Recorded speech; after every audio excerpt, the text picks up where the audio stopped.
Hello guys, সবাই কেমন আছো? আজকে একটা রেনি ডে, খুব সুন্দর ওয়েদার। আজকে আমি তোমাদের দেখাবো আমার বাগান। আমার বাগানে অনেক নতুন গাছ এসছে, বারান্দায় বাগান করেছি।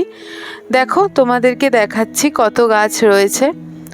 এছাড়াও একটা সারপ্রাইজ হলো, আমি এক্সপেরিমেন্টের জন্য পদ্মের বীজ এনেছিলাম, পাতা বেরিয়েছে। চলো হানির সাথে মিট করাই।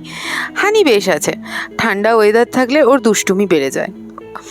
চলো এবার তোমাদের দেখাই আমার গাছে ফুল এসেছে। এই দেখো নয়নতারা গাছের ফুল কেমন হয়েছে বলো। এই দেখো কাগজ ফুলের গাছেও ফুল এসেছে, বৃষ্টির জলে আরও সুন্দর লাগছে। আমি অনেকগুলো নতুন গাছ এনেছি, সবকটা গাছের নাম জানি না, কিন্তু কিছু কিছু গাছের নাম জানি।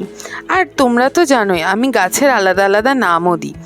তো এতগুলো গাছ আমি এনেছি, জানি না কতটা টেক কেয়ার করতে পারি, তবে চেষ্টা করি সন্তানের মতো ওদেরকে যত্ন করতে। তোমরা বলো আমার ছোট্ট বাগান, বারান্দা আর জানলা মিলিয়ে এই বাগানটা তোমাদের কেমন লাগলো। আজকে রেনি ডে বলে আমি খুব খুশি। চলো এবার চায়ের টাইম, আর আমি এখানে এই কথাটা বলেই বিদায় নেব।